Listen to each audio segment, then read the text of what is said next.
SLBC tunnel ప్రమాద ఘటనలో rescue team సహాయక చర్యలు కంటిన్యూ అవుతున్నాయి. కాసేపట్లో టన్నెల్ రెస్క్యూ ప్రాంతానికి చేరుకోనున్నారు మంత్రులు ఉత్తమ్ జూపల్లి.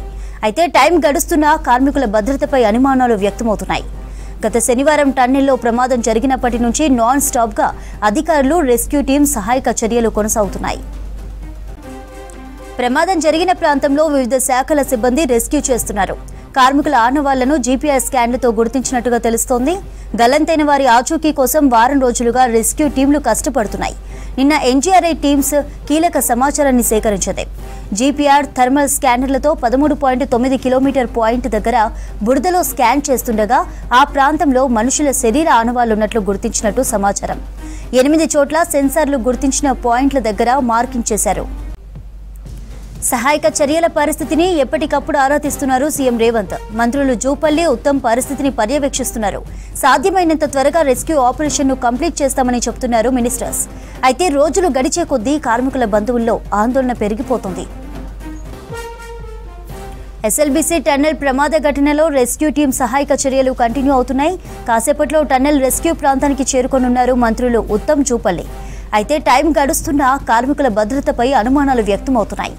గత శనివారం టన్నెల్లో ప్రమాదం జరిగినప్పటి నుంచి నాన్ స్టాప్ గా అధికారులు రెస్క్యూ టీంలు సహాయక చర్యల్లో పాల్గొన్నాయి. ప్రమాదం జరిగిన ప్రాంతంలో వివిధ శాఖల సిబ్బంది రెస్క్యూ చేస్తున్నారు. కార్మికుల ఆనవాళ్లను జీపీఆర్ స్కాన్లతో గుర్తించినట్టుగా తెలుస్తోంది. గల్లంతైన వారి ఆచూకీ కోసం వారం రోజులుగా రెస్క్యూ టీమ్స్ కష్టపడుతున్నాయి. నిన్న ఎన్జీఆర్ఐ టీమ్స్ కీలక సమాచారాన్ని సేకరించింది. జీపీఆర్ థర్మల్ స్కానర్లతో 13.9 కిలోమీటర్ పాయింట్ దగ్గర బురదలో స్కాన్ చేస్తుండగా ఆ ప్రాంతంలో మనుషుల శరీర ఆనవాళ్లున్నట్లుగా గుర్తించినట్టు సమాచారం. 8 చోట్ల సెన్సార్లు గుర్తించిన పాయింట్ల దగ్గర మార్కింగ్ చేశారు. సహాయక చర్యల పరిస్థితిని ఎప్పటికప్పుడు ఆరా తీస్తున్నారు సీఎం రేవంత్. మంత్రులు జూపల్లి, ఉత్తమ్ పరిస్థితిని పర్యవేక్షిస్తున్నారు. సాధ్యమైనంత త్వరగా రెస్క్యూ ఆపరేషన్ ను కంప్లీట్ చేస్తామని చెబుతున్నారు మినిస్టర్స్. అయితే రోజులు గడిచే కొద్దీ కార్మికుల బంధువుల్లో ఆందోళన పెరిగిపోతుంది. ఎస్ఎల్బీసీ టన్నెల్లో రెస్క్యూ ఆపరేషన్లు ముమ్మరం చేశామన్నారు అచ్చంపేట ఎమ్మెల్యే వంశీకృష్ణ. కార్మికులను బయటకు తీసుకొచ్చేందుకు అన్ని రకాల ప్రయత్నాలు జరుగుతున్నాయని చెప్పారు. టన్నెల్లో చిక్కుకున్న 8 మంది కార్మికులు బతికే అవకాశం లేదన్నారు. 8వ రోజు ముమ్మరంగా సహాయక చర్యలు కొనసాగుతున్నాయంటున్న ఎమ్మెల్యే వంశీకృష్ణతో బాలకృష్ణ ఫేస్ టు ఫేస్.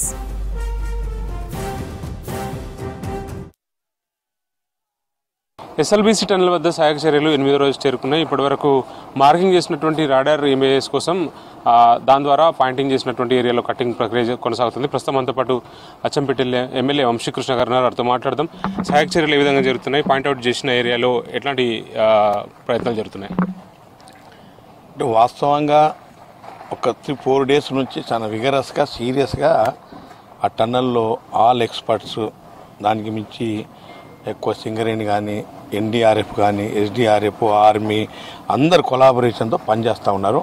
చాలా సీరియస్గా వార్పుట్ బేస్ మీద పనిచేస్తూ ఉన్నారు.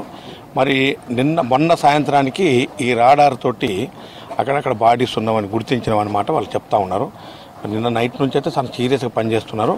నాకు తెలిసినంత వరకు అయితే ఈరోజు మధ్యాహ్నం 3-4 వరకు రెస్క్యూ ఆపరేషన్ కంప్లీట్ అయ్యే అవకాశం ఉంది. ఎక్కడైతే ఈ బాడీస్ ఉన్నాయో వాటిని తీసుకొని, అంటే అక్కడే డిగ్ చేయాలన్నా లేకుంటే కింద నుంచి పోవాలనేది నిన్న సాయంత్రం వరకు అది ఒక డిసిషన్ తీసుకున్నారు. But work is going on very speed. Clarity వచ్చిందా? ఇమేజెస్ క్లారిటీ వచ్చిందా? ఎవరెవరు ఎక్కడెక్కడ ఉన్నారు ఏంటి అనేది? అంటే వాళ్ళు చెప్తే మనం విన్నదే, మనం పోయి లోపలికి పోయి చూసింది లేదు.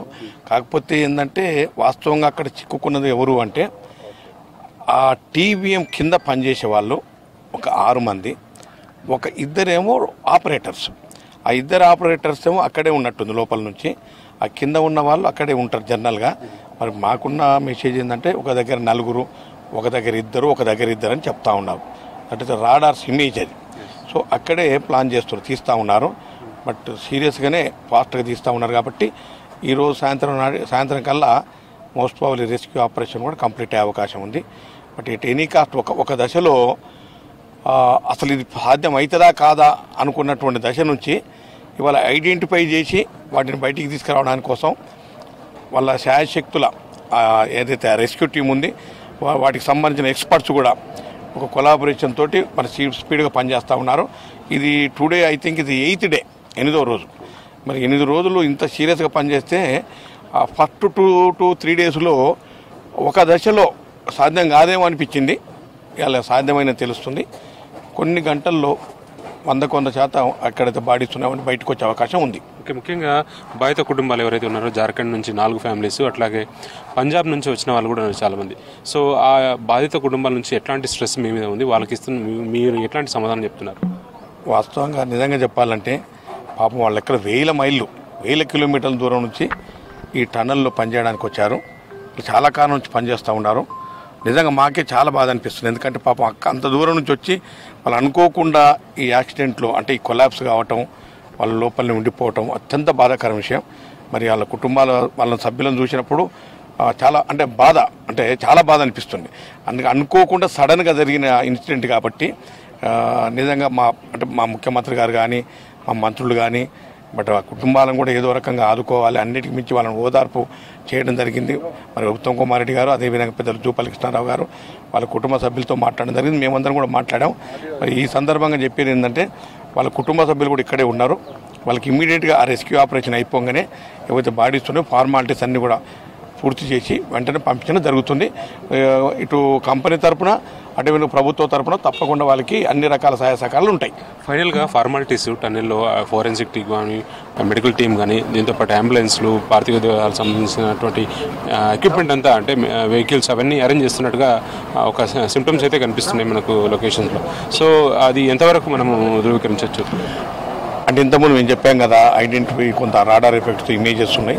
వాటిని తీయగానే జనరల్గా formalities PME post mortem examination చేసి వాటికి కెమికల్ ట్రీట్మెంట్ ఇచ్చిన తర్వాత వాళ్ళ బాడీ మరి గుర్తుపట్టేట్టు ఉన్నాయా లేదా తెలియదు. మొత్తం బాడీ ఇచ్చినంత ఎక్కడెక్కడ పంపించడం జరుగుతుంది. వాళ్ళ కుటుంబ సభ్యులు ఇక్కడే ఉన్నారు కాబట్టి వాళ్ళనంతా చూపించి ఎవరిదైనా బాడీ గుర్తుపట్టి వాళ్ళకు యాజ్ పర్ ఫార్మాలిటీస్ ప్రకారంగా అవన్నీ కూడా పూర్తి చేసి పంపించడం జరుగుతుంది. లైవ్గా ఉండడం ఆ రోజే చెప్పినాం. ఇన్ని రోజులు లైవ్గా ఉండే క్వశ్చనే లేదు. మేము ఇంతకుముందు కూడా మా మంత్రులు చెప్పారు, నేను కూడా యాజ్ ఏ డాక్టర్ కూడా చెప్పినాం, వాళ్ళు లైవ్లో ఉండే పరిస్థితి లేదు. ఎందుకంటే కొలాప్స్ అయింది, మిషన్ కొలాప్స్ అయింది, మిషన్ పైన మడ్ కొలాప్స్ అయింది, స్లష్ అంటే బురదలు ఇరుక్కున్నాక బతికుండే క్వశ్చనే లేదు. సో మొత్తానికి ఇది ఇప్పటివరకు అయితే 8 మందికి సంబంధించినటువంటి ఐడెంటిఫికేషన్ ద్వారా లోపల చిక్కున్న వాళ్ళని బయటికి తీసుకురావడానికి అయితే ప్రయత్నాలు జరుగుతున్నాయని చెప్తున్నారు. సో ఎంటైర్ ఫార్మాలిటీస్ అంతా కూడా మెయింటైన్ చేస్తూ టోటల్గా ఏదైతే ఉన్నాయో లోపల నుంచి బయటికి తీసుకొచ్చిన తర్వాత లోపల 8 మంది చిక్కున్న సందర్భంలో ఇవాళకి 8 రోజులు గడుస్తుంది కాబట్టి అచ్చంపేట ఎమ్మెల్యే చెప్తున్న దాని ప్రకారం అయితే వాళ్ళు బ్రతకడానికి ఏమాత్రం ఛాన్స్ లేదు. కాకపోతే లోపల చిక్కున్న వాళ్ళని బయటికి తీసుకొచ్చే ప్రయత్నం అయితే చేస్తున్నామని చెప్తున్నారు. సో ఏదేమైనప్పుడు కూడా ఫైనల్ ఫార్మాలిటీస్ అయితే అన్నింటినీ సిద్ధం చేస్తూ రెడీగా ఉన్నామని చెప్పి అచ్చంపేట ఎమ్మెల్యే వంశీకృష్ణ చెప్తున్నారు. Over to studio.